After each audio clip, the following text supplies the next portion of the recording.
नहीं होता क्या? सही बात। नहीं भरता अपनी जेब में बांटने वाला, या फिर देगा तो काना बांटी करता है। अपना कोई मिल गया ओके चलो हटो हटो हटो हटो। यार जो तुम जब 2 किलो छुआरों में ईमानदारी नहीं कर सकते क्या तो अल्लाह ताला तुम्हें बादशाह कैसे बनाएगा? अल्लाह अकबर, अल्लाह अकबर, बहुत बड़ी बात है सैयद साहब। अल्लाह 2 किलो छुआरे, तुम्हें तो यहाँ अपना पराया देखना ही नहीं था ना। जी, तुम्हें तो बांटने के लिए हक करना था, बेशक। बांटने के लिए दिया था, सही बात। मगर तुमने यहाँ पर भी गद्दारी दिखा दी। अल्लाह, मुसलमान और गद्दार, गद्दारी दिखा दी। काना बांट कर दिया, अपनों को मुट्ठी भर के दे दी। कोई अपना बच्चा आया उसकी जेब में भर दिए और दूसरों के बच्चे हटो हटो हटो। कोई नहीं देख रहा, अल्लाह ताला भी नहीं देख रहा। तुम्हें बनाएगा प्रधान, तुम्हें बनाएगा बादशाह, तुम्हें बनाएगा हाकिम, जब तक अपने कारनामे नहीं संभालोगे, जब तक अपने आप को नहीं सुधारोगे, जब तक अपने आप को आगे नहीं लाओगे।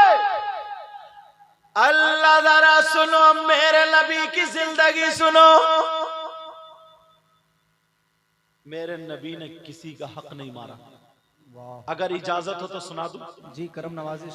मेरे नबी की उम्र शरीफ 60 या 59 साल को पहुंच गई। सुभान अल्लाह, सुभान अल्लाह। तारीखी वर्क़ियात आने लगा मुझे। बहुत अच्छा। तबीयत नासाज, नबी की तबीयत नासाज। एक दिन मस्जिद नहीं गए, दूसरे दिन नहीं गए, सहाबा परेशान से थे।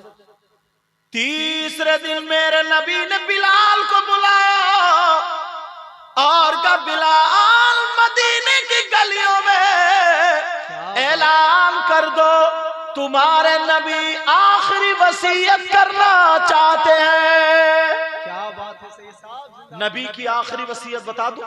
जी करम सुनना चाह रहे हो? जी। और आज के बाद अपने आप को संभालोगे, ये जलसे से अच्छा पैगाम लेके जाओगे इंशाअल्लाह। का आखिरी वसीयत करना चाहते हैं। मेरे नबी इतने कमजोर हो गए थे, तबीयत इतनी नासाज थी, जिस्म इतना कमजोर हो गया था। एक मोटा, एक हाथ हजरत अली के मोढे पर रखा और एक हाथ हजरत अब्बास के बेटे के मोढे पर रखा। दोनों के सहारे से मस्जिद में तशरीफ ले गए, नमाज पढ़ी। नमाज के बाद मिंबर शरीफ पे बैठे और बैठने के बाद पैगंबर इस्लाम, जिसकी वजह से कायनात का जर्रा जर्रा बना, उसके जुमले सुनो। मेरे नबी फरमाते हैं, लोगों अगर तुम में से किसी का मुझ पे कोई हक आता हो तो ले लो। क्या कहा बोलो? अगर कोई हक आता हो तो ले लो। तमाम सहाबा कहने लगे, आका आका, कायनात पर आपका हक है, आप पर किसी का हक नहीं है। नबी ने फिर फरमाया, आता हो तो ले लो, किसी का कोई हक हो तो ले लो। तुमने अपने गिरेबान में झांक के देखा, पड़ोस खेत वाले की मेंढ कितनी काटी है? सही बात। कभी झांक के देखा बगैर इजाजत गन्ने कितने खाए? कभी झांक के देखा जिसका लिया उसका दिया ही नहीं? कभी देखा हमसे लोगों को कितनी तकलीफ पहुंची? मुसलमान और इंसान तो ये चीज है कि उसके मुसलमान क्या, उसके हाथ से, उसकी जबान से, उसकी आंख से, उसके पूरे वजूद से दूसरे को तकलीफ ना पहुंचे। बेशक बेशक। इसी का नाम तो मुसलमान है। बेशक। मगर तुमने कभी सोचा, नबी बोले किसी का हक आता तो ले लो। एक सहाबी के 11 दिरहम आ रहे थे, हजरत कुसुम बिन अब्बास ने 11 दिरहम दे दिए। फिर नबी ने फरमाया, कुछ आता हो तो ले लो। एक सहाबी खड़े हो गए जिनका नाम हजरत उकाशा था। अल्लाह, आका मेरा हक आ रहा था। क्या हक है?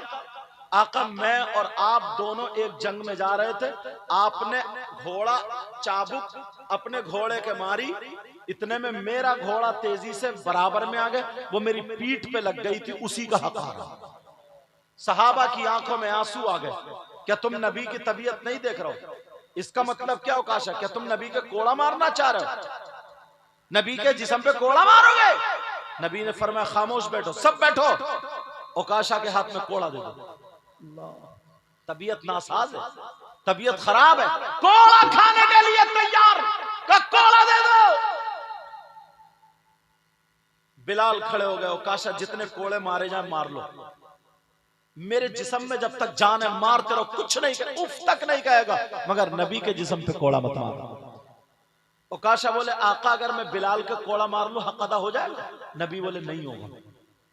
अली खड़े हो गए, कहा बिलाल, का ओकाशा मेरे गोश्त की बोटी बोटी कर दो, हड्डी का चूरा चूरा कर दो, मगर नबी के जिस्म पे कोड़ा मत मारो। नबी की तबीयत नासाज है। आका अगर मैं अली का कोड़ा मारूं हक अदा हो जाएगा? नबी बोले नहीं होगा। उमर कह रहे हैं ओकाशा क्या तुम पागल हो गए हो? अगर आज नबी नहीं होते ना तो तुम्हारी गर्दन होती, मेरी तलवार होती, टुकड़े कर देता। अबू बकर बोले ओकाशा नबी वुजू बनाते थे तो तुम पानी लेने के लिए तैयार रहते थे, नबी थूकते थे दामन फैला दिया, आज कोड़ा मारने के लिए तैयार हो? ओकाशा बोले आका मेरा आप पे हकारा, कोड़ा मारू के नहीं? मेरे नबी ने फरमाया बिलाल कोड़ा दे दो, बिलाल कोड़ा दे दो।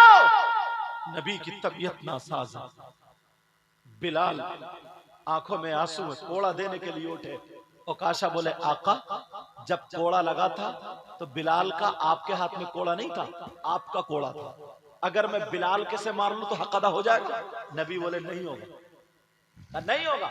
कब बिलाल जाओ मेरी बेटी खातून जन्नत के यहाँ चले जाओ, जाकर के मेरा वाला कोड़ा ले आओ।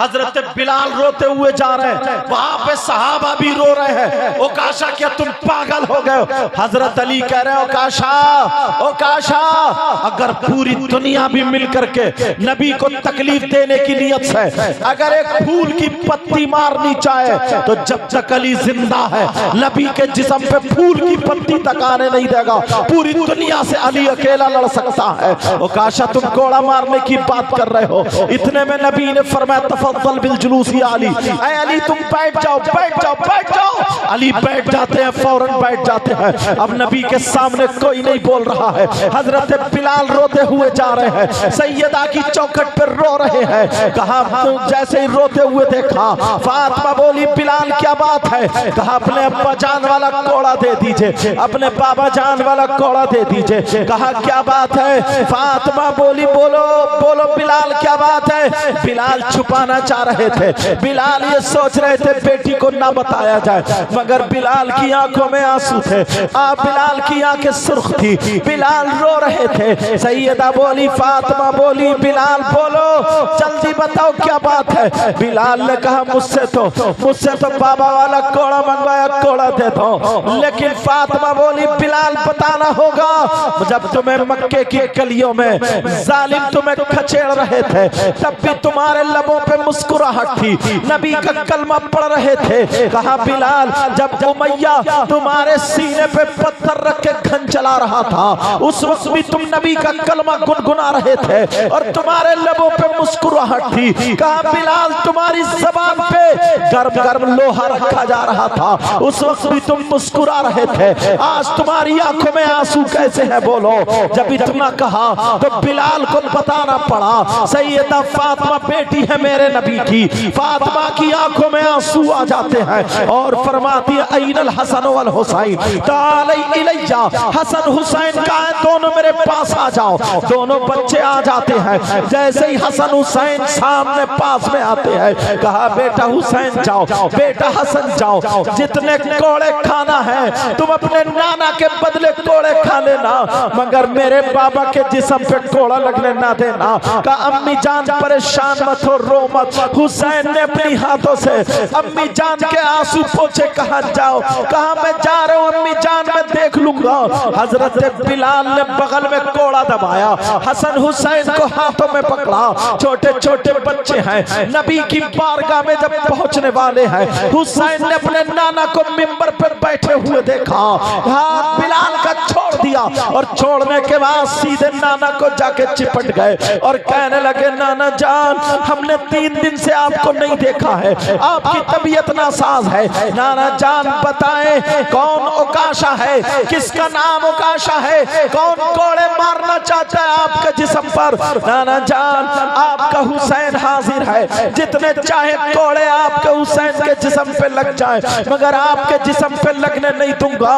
कहा बेटा कैसी बातें कर रहे हो। सहाबा ने छोटे से हुसैन की बातें सुनी, सहाबा की सिसकियां निकल जाती हैं। जैसे ही रोने लगे तो फिर मेरे आका ने फरमाया अली बच्चों को पकड़ लो, कहीं मेरे भी आंसू ना निकल जाए। मेरे हुसैन को पकड़ लो, मेरे हसन को पकड़ लो। हजरत